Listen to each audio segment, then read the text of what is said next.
What's going on, YouTube? This is your melanated warrior, Hebrew Heinous, and this is another installment of Facts Over Feelings. Leave your feelings at the door so we can get to the facts. I mean, this is going to be important. This is going to be important. What we're going to do is we're going to slow it up. We're going to speak slow, methodically, because, we do got, I run into a lot of short yellow bus individuals and stuff, and, we're not talking about nobody who's been rocking with the FOF squad since the beginning. But we have to do this. We have, we have to challenge the framework. And so, even though a lot of us been, are with me, rocking with me and been down this rabbit hole, you may take, this may be an opportunity for you to still learn a little bit more too. So we make sure that we keep it rocking, right? So the thing is that this what compelled me to make this video was a couple of disagreements that I had with some individuals. One was with a sister and one was with a Blanco woman, right? And if you guys recall, and of course, Fam, who was on his research again, he shot me an email with some videos and some comments, just let me know, like, man, you've been talking about this for a while. And I said, I know, and he was up on game, but I said that, look, it's amazing that video that I put out, which was called what? The vampire that's feeding inside of you. A lot of you who've been walking with the FOS squad are extremely familiar with this video and its content, right? And the Blanco woman, she put a long Bible in my comment section and just in all caps and then telling me how wrong I was. No, just some sort of bacteria / this, that, and the other. And I said, lady, look, it's a fungus. It's a fungus. Oh, no, you sound intelligent, but you may, okay, all right. Because she can't be an Oreo, but those like her and those of our persuasion who can be Oreos, white in the middle, black on the outside, they need confirmation from Blanco scientists. They really do. So my thing is that in my humble attire and with me being shrouded in humility, I sat up there and said this over 3.5 months ago. But yet, only those who really had confidence in the squad that we were delivering information that, had tons of credibility, simply because we provided the sources and all we did was put the pieces of the puzzle together. That is just as simple as that. We didn't do anything, there was no miracles involved. There was no prophetic visions. It was just all about connecting the dots.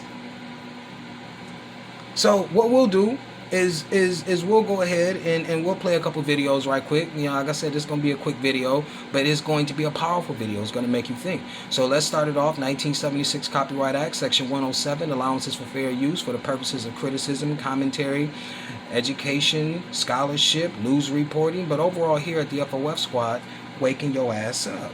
So we're going to get right into this video. We're only going to play a couple seconds of this first video, right? And kind of beware, if you're eating, don't eat.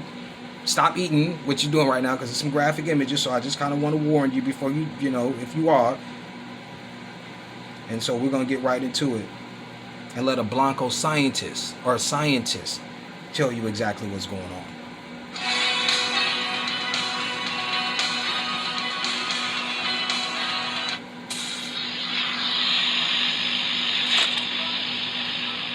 In India, the prevalence of COVID-19 and black fungus infections has increased. What's the black fungus? Why is it associated with COVID? Why is it occurring in India? How is it diagnosed and treated? And how do you prevent it? That's what this video is about. So welcome to another video. See? I mean, looks scary, huh? But I kind of already told you how you could do this, how you could prevent it. Like, this is how, and that's a doctor. YouTube, I'm not a doctor. I'm not a Blanco scientist. So, and I'm not even going to play anything that he says in terms of treatment or anything like that, because they might not be agreed upon by mainstream media. So we don't want to go there. We just wanted to show you what's going on. Oh, but do you need more evidence? And then, mind you, as Dr. Henry Clark said, always pay attention to the dates too as well. So we're going to play another video. All right? Tonight, the CDC says it has evidence of a dangerous fungus that in some cases is untreatable. Nothing more than that. It is linked to 2 deaths, in fact, and 2 North Texas hospitals have seen the fungus spread. Our Brooke Katz looking into it tonight for us. She's in the CBSN DFW studio with some more information on this. What do you know, Brooke? And, Doug, the cases were first seen back in January. The CDC told the Associated Press the outbreak is ongoing and additional infections have been identified since April. The fungus, Candida auris, was identified in a cluster of 22 patients in 2 Dallas area hospitals. Health officials have not released the names of the facilities. Candida is a yeast that can cause infection if it gets into parts of the body where it doesn't belong, like the bloodstream, heart, or brain. It's usually treated with antifungal medicine, but experts say widespread overuse of those medications created Candida auris. It's known to spread quickly from room to room on people and clothing. It's something health officials have been concerned about for years. Back in 2019, specialists with the CDC started calling for stronger measures to detect and prevent these sorts of infections. It has the unfortunate capacity of being very, very resistant to some of our antifungals, and it also Notice has the the date. capacity to contaminate the environment and persist in the environment. So it's kind of a double whammy in the infection control world. Of the 22 Texas patients, 2 appeared to be fully resistant to treatment. Both patients died. They are the first cases of the kind in the state. The CDC's website says cases of Candida auris have been increasing during the pandemic, with outbreaks reported in COVID-19 units of acute care hospitals. They say the outbreaks could be related to changes in routine infection control practices. The CDC says people who get serious infections are usually already sick and hospitalized with other conditions. More than 1 in 3 patients with Candida auris die. Experts recommend you don't be afraid to ask a hospital about their infection control protocols. And most importantly, keep your eyes open and make sure personnel wash their hands each time they enter the room or touch objects that could be contaminated. Doug? Always makes sense to be your own best advocate when you can. Thank you, Brooke. Here we have this large... You damn right it makes sense to be your own damn advocate. And then notice what you said. Look, the first case was in January. But then they showed you a video of January 2019 or July in 2019. And he was talking about it, going in depth about what he knew about it. So obviously there was other cases, regardless if there were cases in the state of Texas, you knew that this existed.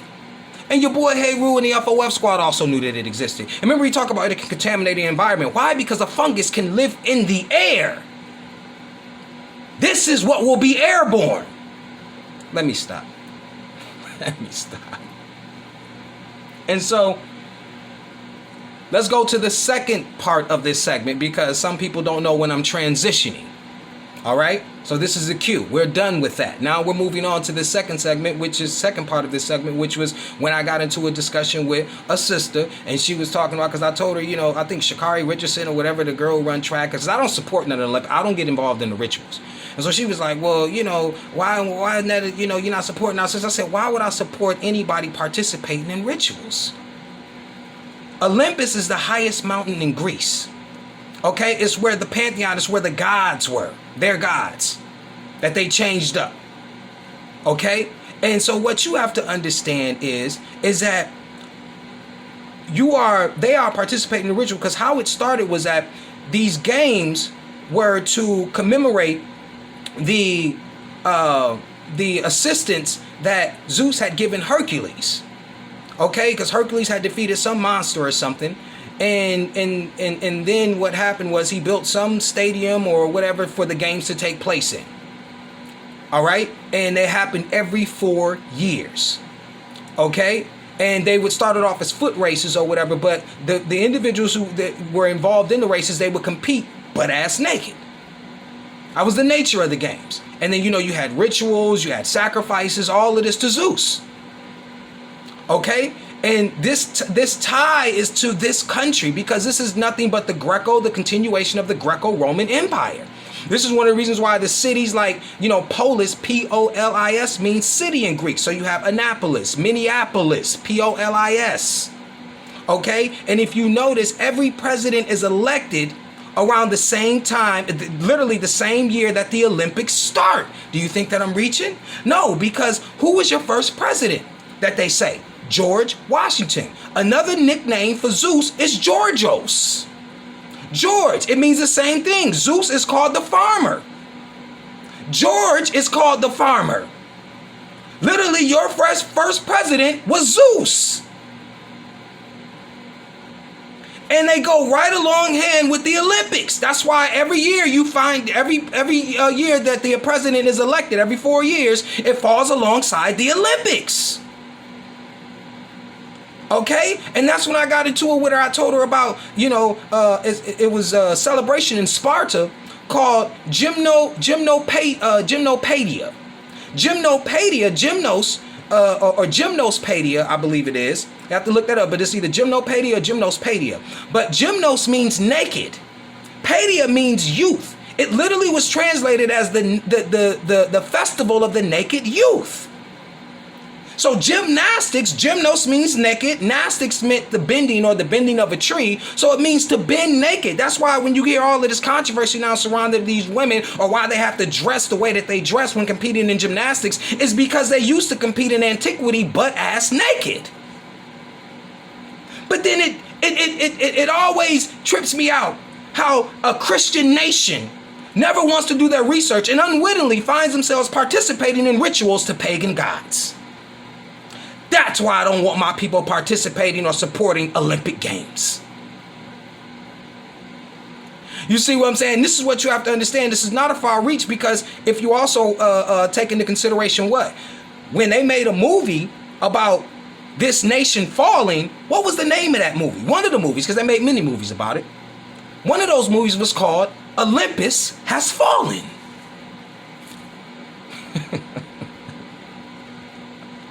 I be killing you niggas, man. There's no, see, and this is what you're doing. Now you see what the Greek fraternities are all about. All of this different stuff. This is the continuation of the Greco-Roman Empire. You are participating in rituals. See, because this is like even the Apollo theater, because Apollo is also they're supposed to be also the god of the sun, the sun god. And then his twin sister Artemis is the god of the moon, twin sister. Okay, and so this, like I said, the stuff goes deep. So that's why when you get that laurel wreath that they put over the champions or those who win, right? That was because the son of Venus, which was Cupid, shot Apollo with an arrow, had him fall in love with Daphne, and before he could kiss her, Daphne turned into the laurel tree. That's why they give you the laurel wreath. This is why you get the term Nobel laureate. All it is different. See how deep these rituals go? The world is ruled by signs and symbols, and you are participating because you don't have the wherewithal to go ahead and do your research to figure out how deep this rabbit hole really actually goes. This is what we need you to stop doing. We need you to stop participating. Now you know. Now you know. This is what it is. Think on a higher plane. Never let them catch you up, and never let them have you participating in serving two masters. FOF squad.